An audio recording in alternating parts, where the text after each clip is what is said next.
ज्ञानतिमिरान्धस्य ज्ञानाञ्जनशलाकया चक्षुरुन्मिलितं येन तस्मै श्रीगुरुवे नमः। श्रीचैतन्यमनोभीष्टं स्थापितं येन भूतले स्वयं रूपकदा मह्यं ददाति स्वपदान्तिकम्।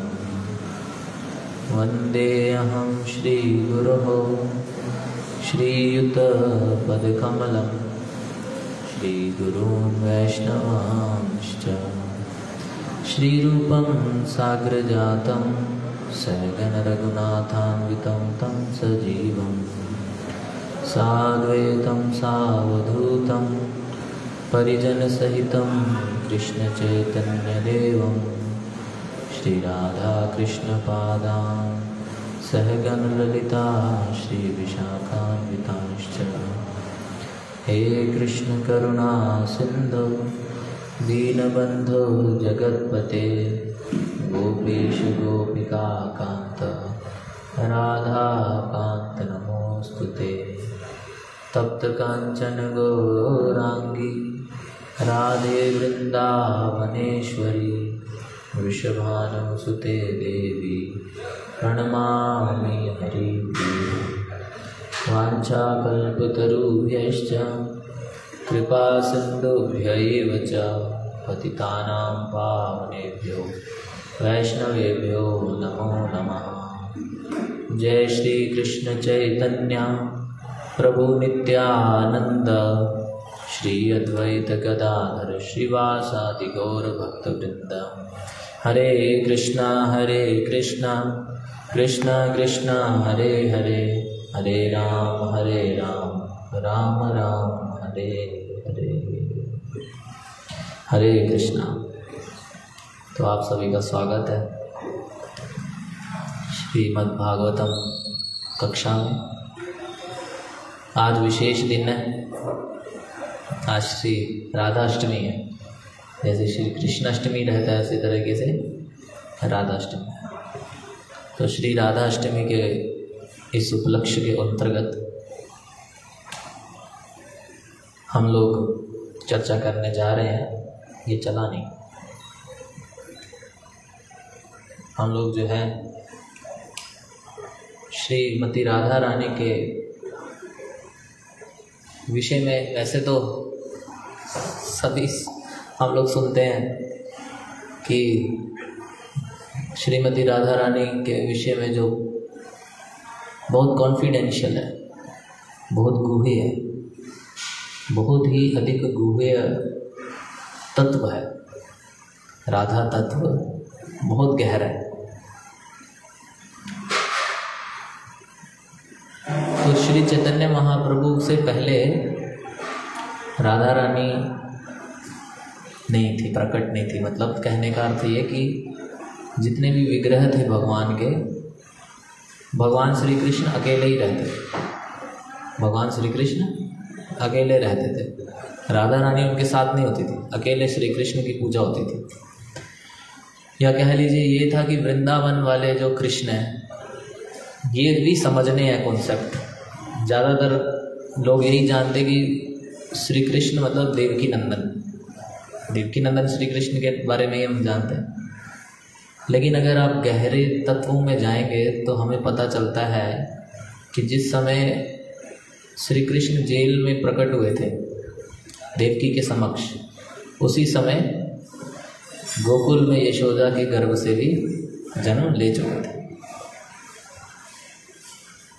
तो फिर जब मथुरा वाले कृष्ण जो थे, जो मथुरा में प्रकट हुए थे, वो थे वसुदेव कृष्ण, यानी कि भगवान के एक विस्तार, जिन्होंने फिर वसुदेव जी और देवकी को ये स्मरण कराया कि मैं आपके यहाँ पुत्र के रूप में प्रकट हुआ हूँ, क्योंकि आपने मेरी तपस्या, मेरे को पुत्र के रूप में प्राप्त करने के लिए तपस्या की थी। तो फिर बोले कि आप जो है मुझे ले चलिए गोकुल, गोकुल ले चलिए। तो वसुदेव जी उन्होंने टोकरी में बिठा के गोकुल लेके गए। और जब गोकुल पहुँचे तो वहाँ पे यशोदा जी ने 2 संतानें जन्म दी थी, एक कृष्ण और एक एक कन्या थी, एक पुत्र था और एक पुत्री थी। तो जो टोकरी वाले कृष्ण भगवान थे, जो जेल से आए थे, वो इन्हीं के विस्तार हैं। तो अपने विस्तार जहाँ से निकले थे वहीं पे समाहित हो गए और वसुदेव जी ने वो पुत्र बालक को उठाया और चल पड़े, और सॉरी पुत्री को उठाया और चल पड़े। अभी यहाँ गोकुल में यह खबर फैल गई कि यशोदा जी के पुत्र हुआ है, और जब जेल में लेके आए तो कंस को था कि 8वां पुत्र आ गया, लेकिन वो निकली पुत्री, क्योंकि पुत्री को ले आए थे, पुत्र को वहाँ छोड़ गए। और वहाँ पे ओरिजिनल कृष्ण जो है सबके, जो सबसे जिनसे सब कुछ विस्तारित हुआ है, वो यशोदा जी के पुत्र। तो पहले वसुदेव कृष्ण की ही उपासना थी, अकेले कृष्ण। राधा रानी के साथ जो विग्रह में श्री कृष्ण और राधा कृष्ण के विग्रह हैं, ये चैतन्य महाप्रभु के बाद स्थापित हुए, पहले नहीं थे। चैतन्य महाप्रभु के बाद राधा तत्व को लोग थोड़ा बहुत जाने। तो श्रीमती राधा रानी का जो प्राकट्य दिन है आज, और श्री राधा तत्व जो है बड़ा ही गूढ़े है। इसके ऊपर हम जैसे जो कुछ नहीं जानते वो चर्चा करेंगे तो कुछ इधर उधर ही कर देंगे, इसलिए हमें सावधान रहना चाहिए। श्रीमती राधा रानी के बारे में हम तो क्या देवता गण भी नहीं जानते। शास्त्रों में लिखा है देव अगोचर, देवता भी नहीं जानते श्रीमती राधा रानी के बारे में, तो हम क्या चीज़ है। श्रीमती राधा रानी के बारे में तो हम क्या ही जानेंगे, लेकिन हमारे आचार्यों ने जितना हमें सिखाया समझाया उसको ज़रूर चर्चा करनी चाहिए।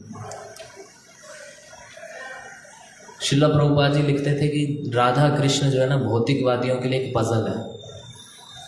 भौतिकवादी लोग जैसे हम जैसे बद्ध जीव है ना, जो हमेशा इंद्रिय तृप्ति में उलझे रहते हैं। हम इंद्रिय तृप्ति, आचार्य लिखा मल के कीड़े हैं। मल के कीड़े समझते हैं उसमें क्या खासियत होती है। मल के कीड़े की खासियत ये होती है कि मल से उसे निकाल दो फिर वापस मल में ही चला जाता है, ये उसकी खासियत है। तो मल के कीड़े हैं हम। बद्ध जगत में इंद्रिय तृप्ति के अलावा कुछ नहीं सूझता, हाँ बस इंद्रिय तृप्ति चाहिए, इंद्रिय तृप्ति, इंद्रिय तृप्ति। तो हमारे बुद्धि में घुसेगा नहीं। प्रभुपाद जी लिखते हैं कि पजल है, राधा कृष्ण को जानना भौतिकवादियों के लिए क्या है, एक पजल है, समझ नहीं पाएंगे। और नहीं समझते इसलिए क्रिटिसिज्म करते हैं, राधा कृष्ण की लीलाओं को लेके आलोचना करते हैं, अपनी दृष्टि से देखते हैं, क्योंकि इंद्रिय तृप्ति है। अंदर क्या भावना, इंद्रिय तृप्ति। तो राधा कृष्ण के संबंध को भी इंद्रिय तृप्ति की दृष्टि से देखते हैं, और क्या सोचते हैं कि ये जैसे साधारण लड़के लड़की घूमते हैं ऐसे ही राधा कृष्ण भी हैं।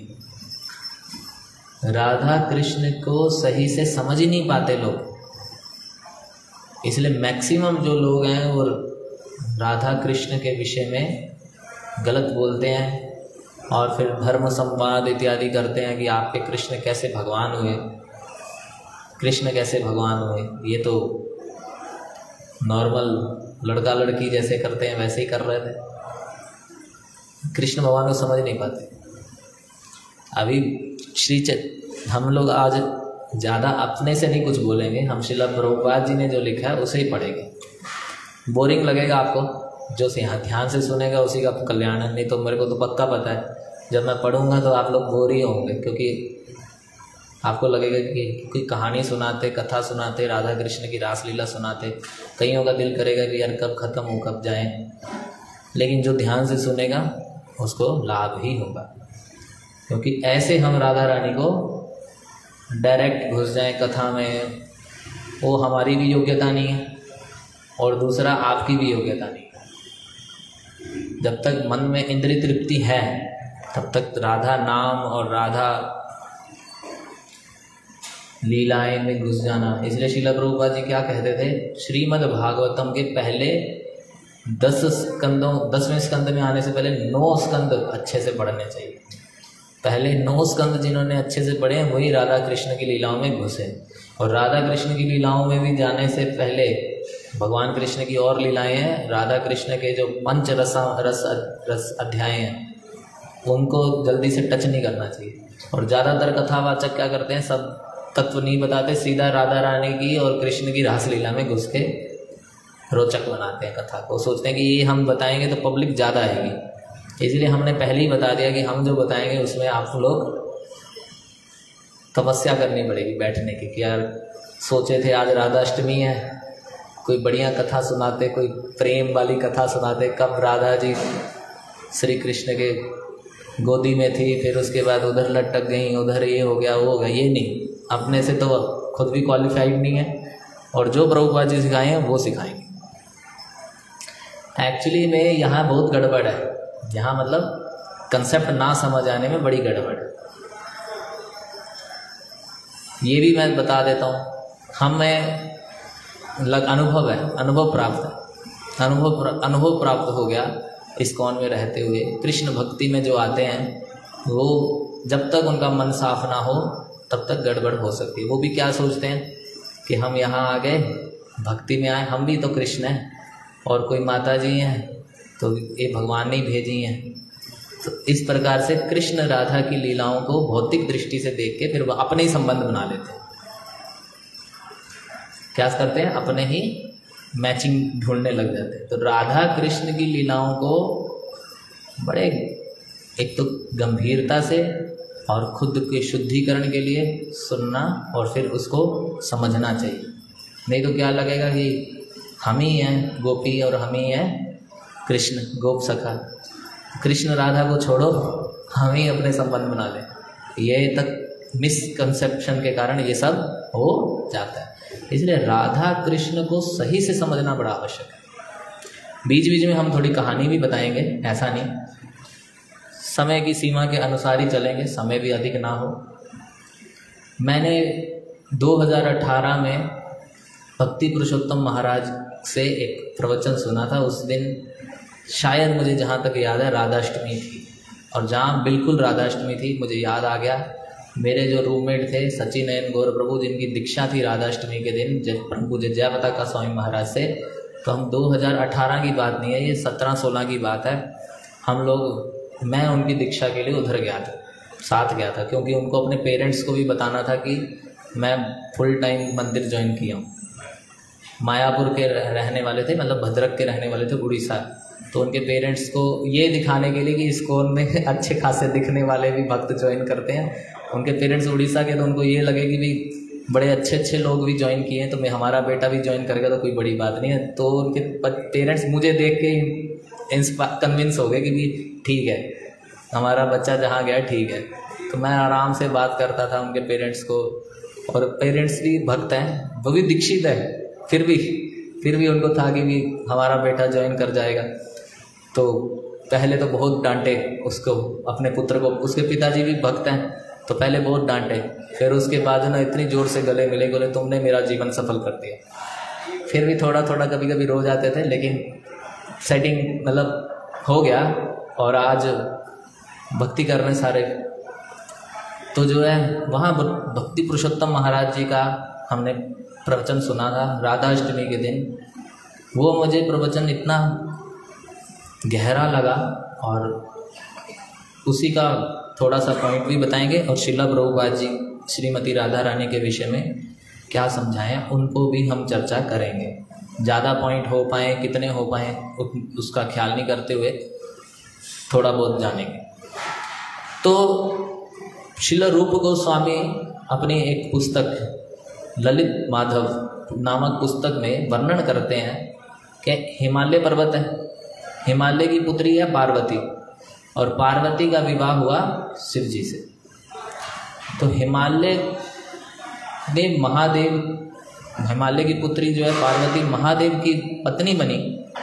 तो यह बात देख के विंध्याचल पर्वत को थोड़ा सा लगने लगा कि भाई काश मेरे पास भी ऐसी पुत्री होती जिनका भी विवाह मैं करता ऐसे ही बड़े लेवल पे।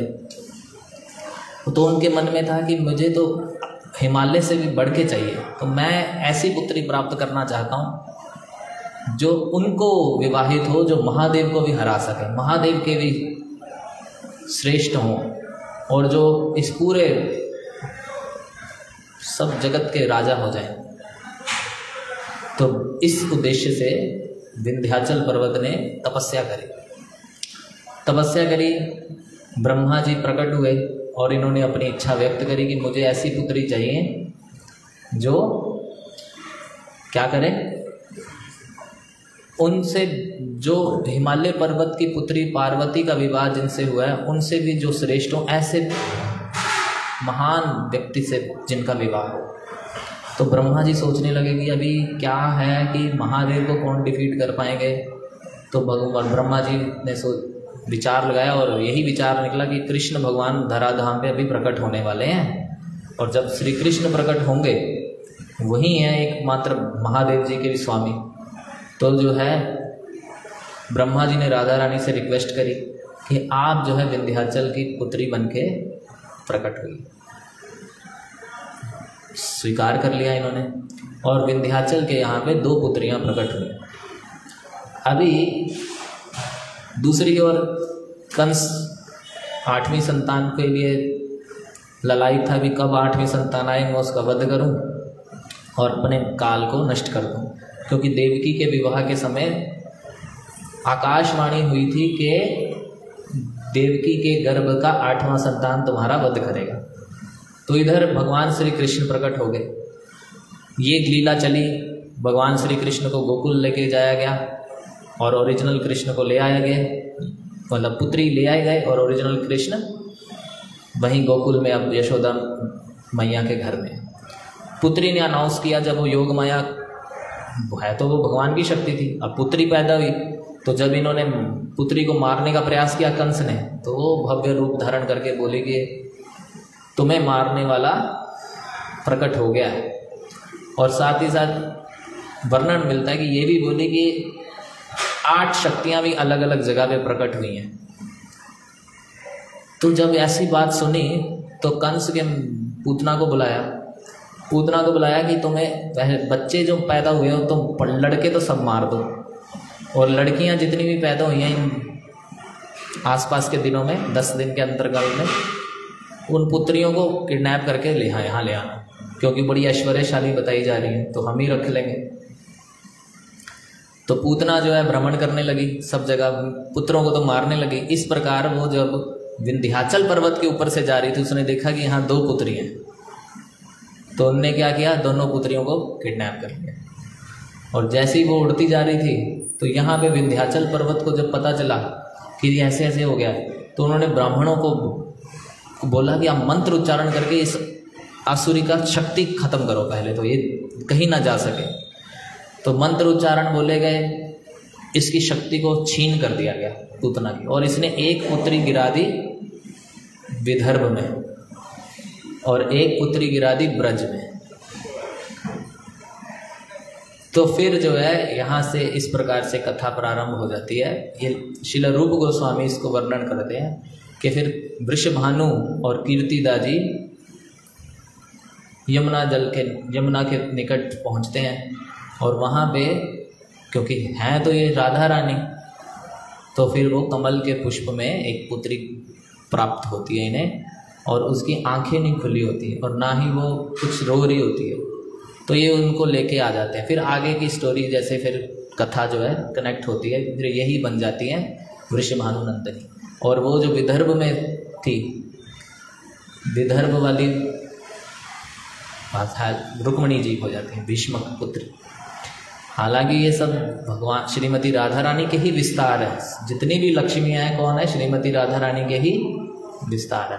चाहे भगवान ब्रज में लीला करें, चाहे द्वारका इत्यादि में लीला करें, यही श्रीमती राधा रानी, ललिता, विशाखा, यही सब कौन है आगे। कोई जाम्बती बनती है, कोई सत्यभामा बनती है, कोई रुक्मिणी बनती है, इस प्रकार से जो है विस्तार ही है।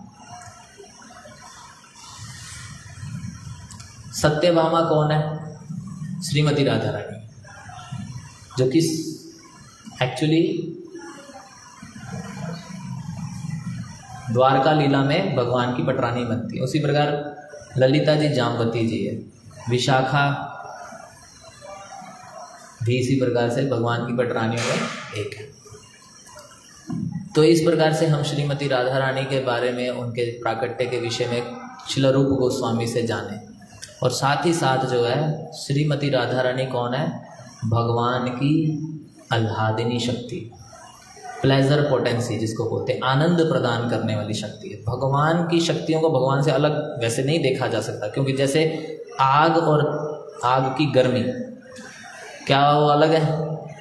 आग और आग की गर्मी अलग होती नहीं होती? क्या आग को, आग की गर्मी को, दोनों को अलग किया जा सकता है? नहीं किया जा सकता। आग की गर्मी है तो आग भी पता चलता है, और आग है तो पता चलता है आग की गर्मी भी है। उसी प्रकार राधा कृष्ण को अलग भी नहीं किया जा सकता, लेकिन जब ये अलग रहते हैं, अब प्रभुपाद जी क्या लिख रहे हैं कि भगवान श्री कृष्ण इस धराधाम पे लीला करने आएंगे और लीलाओं में वो सब प्रकार के रसों का आस्वादन करेंगे। आध्यात्मिक जगत में कुछ भी गलत नहीं है अगर भगवान वहाँ पे, यहाँ पे जो काम है आध्यात्मिक जगत में प्रेम है, शुद्ध है, यहाँ पे दूषित है, इसलिए उसको काम कहा जाता है। तो भगवान श्री कृष्ण जब प्रकट होंगे और जब अपने प्रेम रस का आस्वादन भी इस धराधाम पे करेंगे, तो कोई साधारण लड़की तो से तो करेंगे नहीं, तो अपनी ही शक्ति को साथ लेके आए श्रीमती राधा रानी के रूप में। तो साधारण लड़की थोड़ी ना भगवान श्री कृष्ण से कर पाएगी भौतिक जगत की, अपने साथ की तो लेके आएंगे। तो भगवान अपनी ही शक्ति को साथ लेके आए, जो कि आह्लादिनी शक्ति है भगवान की, जो कौन है? श्रीमती राधा रानी। और श्रीमती राधा रानी सर्वोच्च, प्रभुपाद जी यहाँ वर्णन कर रहे हैं कि हम लोग कृष्ण भावना भावित होना चाहते हैं, तो जो सबसे ज़्यादा कृष्ण भावना भावित है, सबसे टॉप मोस्ट कृष्ण भावना भावित है, वो श्रीमती राधा रानी। श्रीमती राधा रानी जैसा कोई कृष्ण कॉन्शियस नहीं है, और वो यहाँ पे प्रकट होके कृष्ण कॉन्शियसनेस को एस्टैब्लिश करी। अगर हम उनकी लीलाओं में देखें तो कृष्ण भावना का पता चलेगा कृष्ण भावना होती क्या है। एक बार क्या हुआ, राधा कृष्ण दोनों एक साथ बैठे हैं, राधा कृष्ण दोनों एक साथ बैठे हैं, और एक मधु जो है, मधु समझते हैं, भमराट है जिसको मधु बोलते हैं, तो मधु जो है भ्रमर कर रहा है। तो मधु मंगल को ये लगा कि भाई ये बहुत डिस्टर्ब ना करे राधा कृष्ण को, इसलिए उसने मधु को उड़ा दिया और ये बोल दिया कि मधु चला गया, अब आप टेंशन फ्री रहो, मधु चला गया। अभी जब ये बात राधा रानी ने सुनी तो मधु किसका नाम है? मधुसूदन किसका नाम है? कृष्ण का भी नाम। उन्हें ये लगने लगा कि कृष्ण चले गए, कृष्ण वहीं बैठे हैं। तो राधा रानी मूर्छित होगी। अभी कृष्ण भगवान ने देखा कि भाई मैं यहाँ बैठा हूँ, उनने कुछ और बोला है और ये क्यों मूर्छित होगी। तो राधा रानी के भाव कैसा है ये कृष्ण नहीं जानते। भगवान श्री कृष्ण हालांकि भगवत गीता में लिखे हैं कि वो सब कुछ जानते हैं, वेदाहम समतीतानि, मैं सब कुछ जानता हूँ, लेकिन फिर भी राधा रानी का क्या भाव है ये श्री कृष्ण नहीं जानते। श्री कृष्ण नहीं जानते कि राधा रानी क्या अनुभव करती हैं। श्रीमती राधा रानी भगवान के नाम रूप गुण इत्यादि को लेके कितनी भावनाएं रखती हैं, कृष्ण भावना भावित हैं। कैसे होगा इनका फीलिंग्स ये कृष्णा नहीं जानते। और इसको जानने के लिए श्री कृष्ण क्या करते हैं, राधा रानी के भाव को चुरा के इस धराधाम पे चैतन्य महाप्रभु के रूप में प्रकट होते हैं। अभी चैतन्य महाप्रभु कौन है? राधा कृष्ण से अलग नहीं है। श्री कृष्ण चैतन्य, राधा कृष्ण नहीं अन्य। श्री कृष्ण और राधा रानी का भाव लेके श्री कृष्ण जब इस धराधाम पे प्रकट हुए, वही है चैतन्य महाप्रभु। क्यों प्रकट हुए? यही जानने के लिए कि राधा रानी का क्या भाव है। अभी जहां तक अभी चैतन्य महाप्रभु भी नहीं जान पाते राधा रानी का क्या भाव है, क्योंकि चैतन्य महाप्रभु जब समझते हैं थोड़ा, तब तक राधा रानी का प्रेम और बढ़ जाता है, फिर उसको और समझना, तो ये चलता ही रहता है, ये चलता ही रहता है। ऐसा नहीं कि जैसे हमने समझ लिया 2 + 2 4, तो हो गया बस, अब तो हो गया खत्म। वो और बढ़ता रहता है। राधा रानी का भाव कोई सीमित नहीं है, ऐसा नहीं है कि सीमित है, वो बढ़ता ही रहता है। और चैतन्य जब कृष्ण भाव को लेके आए हैं तो उनको उतना ही आनंद प्राप्त होता है। चैतन्य महाप्रभु और फिर अनुभव करना चाहते हैं कि राधा रानी का भाव वो भी बढ़ता जाता है, उधर वो भाव बढ़ रहा है, इनका भी तो एक्सपीरियंस करना है ना कि और क्या नया आ गया। इसलिए चैतन्य महाप्रभु कीर्तन और नृत्य करते करते भाव अन्य भावों को, लक्षणों को प्रकट करते हैं। हम जानते हैं जब चैतन्य महाप्रभु विरह भाव में, चैतन्य महाप्रभु का क्या भाव है? विरह भाव। राधा रानी भगवान के साथ नहीं रही, भगवान श्री कृष्ण तो मथुरा से चले गए थे और श्रीमती राधा रानी कितने ही वर्षों तक विरह में योग की। यह विरह योग है। योग करना मतलब जुड़ना, तो जुड़ने के लिए दो व्यक्ति पास होने चाहिए तभी तो जुड़ेंगे। लेकिन राधा रानी कृष्ण के साथ नहीं रही, लेकिन फिर भी सबसे बड़ी योगी है। क्यों? क्योंकि उनका मन कभी कृष्ण से अलग नहीं हुआ। कोई साथ रहे मन ना मिले और कोई दूर रहे उसका ज़्यादा मन लगता है। हमेशा भगवान के ही थिंकिंग में राधा रानी की कॉन्शियसनेस कंप्लीटली एब्जॉर्ब्ड इन कृष्ण। कृष्ण के विषय, कृष्ण के लिए राधा रानी हमेशा उनका विचार केवल और केवल भगवान श्री कृष्ण। ये है श्रीमती राधा रानी, ये है श्रीमती राधा रानी, श्री राधा रानी। ये तो हम कुछ ही बताएं। श्रीमती राधा रानी को समझना, श्री कृष्ण कहते हैं कि श्रीमती राधा रानी की कृपा के बिना मुझे प्राप्त नहीं किया जा सकता। और आज हम प्रवचन में सुन रहे थे कि श्री कृष्ण के भजन करने से अगर श्रीमती राधा रानी के प्रति उनकी भक्ति नहीं प्रकट हो रही तो हमारा जो कृष्ण भजन है वो अभी ठीक नहीं है। श्रीमती राधा रानी को छोड़ के हम कृष्ण को प्राप्त नहीं कर सकते। और जब चैतन्य महाप्रभु प्रकट हुए तो श्रीमती राधा रानी भी प्रकट हुई। श्री श्री राधा गोविंद देव की जय, श्री गौर निताई की जय। तो जब श्री कृष्ण चैतन्य महाप्रभु के रूप में भगवान प्रकट हुए तो राधा रानी भी किस रूप में प्रकट हुई? गदाधर के रूप में। और हमेशा भगवान के साथ रही, चैतन्य महाप्रभु के साथ रहे श्री गदाधर पंडित। तो ये जब तत्व समझना आसान नहीं है। विरह की फीलिंग करते थे। तो चैतन्य महाप्रभु हमेशा ढूंढते रहते थे कहाँ है कृष्ण, कहाँ है कृष्ण। और एक बार क्या हुआ, जगन्नाथपुरी पहुँचे। तो जब जगन्नाथपुरी पहुँचे तो जगन्नाथ जी के दर्शन करने के लिए ललायित है, दौड़े जगन्नाथ जी के दर्शन करने के लिए। और जैसे ही जगन्नाथ जी के मंदिर में पहुँचे पूरा नहीं बोल पाए, जय जग जग, मूर्छित हो गए। सब लोगों ने सोचा कि ये भी कोई ऐसे बहुत सारे आते हैं, ये भी लगता है कि कोई ऐसा ही है। तो वहाँ उस समय के जो हेड पुजारी थे जगन्नाथ मंदिर के, श्री सार्वभौम भट्टाचार्य, उन्होंने देखा कि इसके लक्षण कोई साधारण नहीं है, ये कोई साधारण लक्षण नहीं है। नाक से सांस भी नहीं आ रही थी, ऐसा कैसे हो सकता है। तो उनको जो है लेके गए अपने घर और वहाँ पे फिर बहुत समय तक कैसे होश आए, सब प्रयास कर लिया, पानी छिड़क लिया, सब कर लिया, कुछ नहीं हो रहा।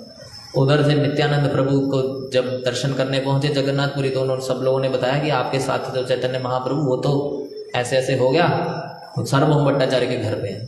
फिर सब लोग सार्वभौम भट्टाचार्य के घर गए और जब घर गए तो फिर नित्यानंद प्रभु जानते थे कि चैतन्य महाप्रभु को वापस लाना है तो होश में क्या करना। तो जोर से उन्होंने हरे कृष्णा कृष्ण कृष्ण हरे हरे, हरे राम राम राम हरे हरे। तो जब ये कीर्तन हुआ, कीर्तन होने के बाद चैतन्य महाप्रभु कीर्तन में फिर नृत्य किए, सब ठीक हो गया।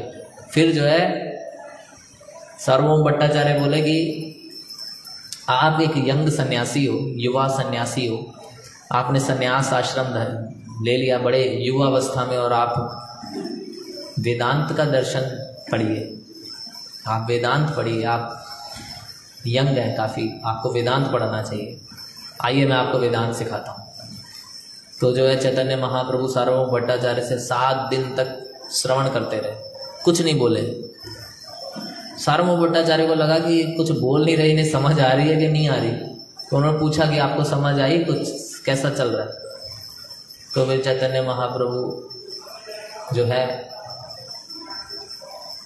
सार्वभौम भट्टाचार्य को ही सिखा दिए भक्ति क्या है।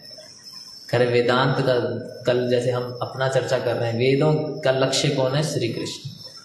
तो जब चैतन्य महाप्रभु से सार्वभौम भट्टाचार्य ने भक्ति की व्याख्या सुन ली, फिर उनके भक्त हो गए और फिर भगवान ने उन्हें षड्भुज रूप दर्शन दिया, जिसमें चैतन्य महाप्रभु, कृष्ण और राम। ये जब आप जगन्नाथपुरी जाएंगे तो सार्वभौम भट्टाचार्य के घर जाइएगा, वहाँ पे आज भी दर्शन उपलब्ध है। कहाँ? सार्वभौम भट्टाचार्य का घर है जगन्नाथपुरी। तो मेरा कहने का मतलब अर्थ ये था कि चैतन्य महाप्रभु को समझने चाहिए।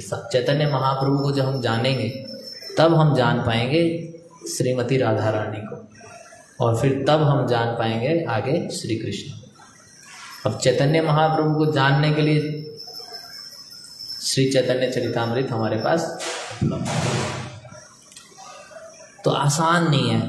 क्या हुआ कि जब चैतन्य महाप्रभु इस धराधाम से चले, जब उन्होंने अपनी लीला समाप्त कर ली, तो जो तत्वता लोग नहीं जानते थे उन सब ने इस सब भक्ति के कार्यों को चीप कर दिया। चीप कैसे कर दिया? चैतन्य महाप्रभु के भावों का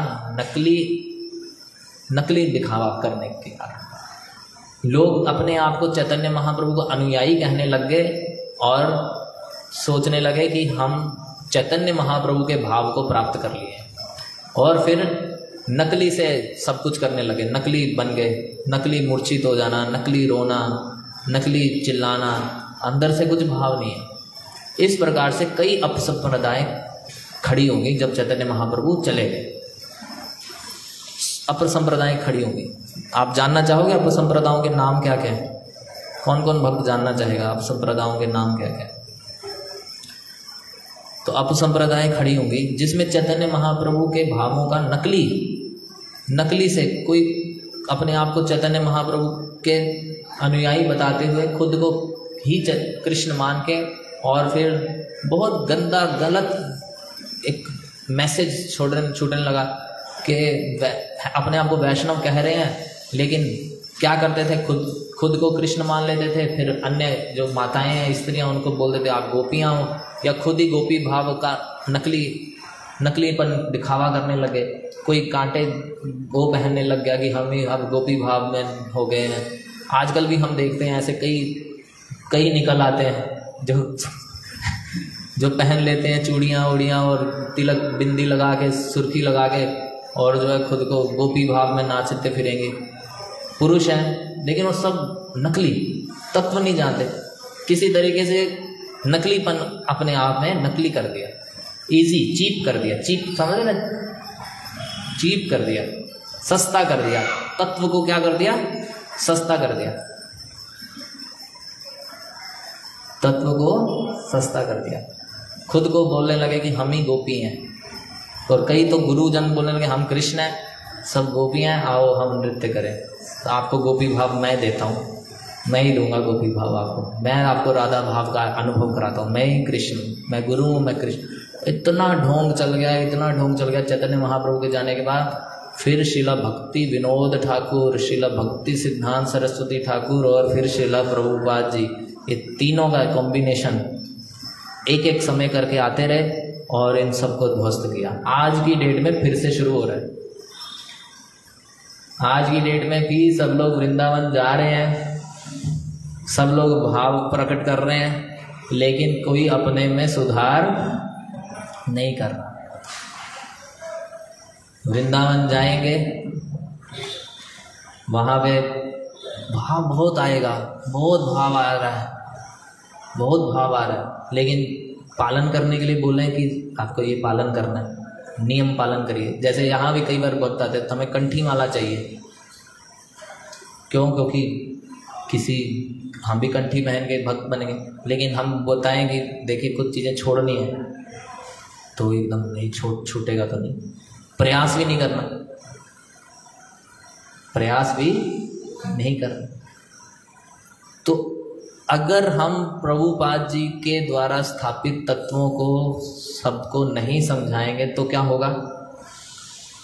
सब लोग जिस बात को ब्रह्मा जी बोल रहे हैं कि मेरे को नहीं समझ आया, जिस बात के लिए वेदों में लिखा है देवताओं को जो तत्व समझ नहीं आया, हम उसको समझ रहे हैं कि हमें समझ आ गया।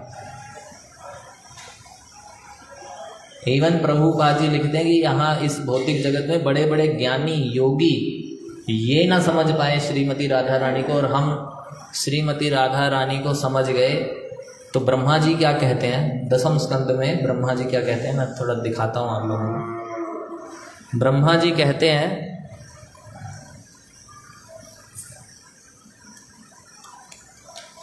बड़ी महत्वपूर्ण बात है।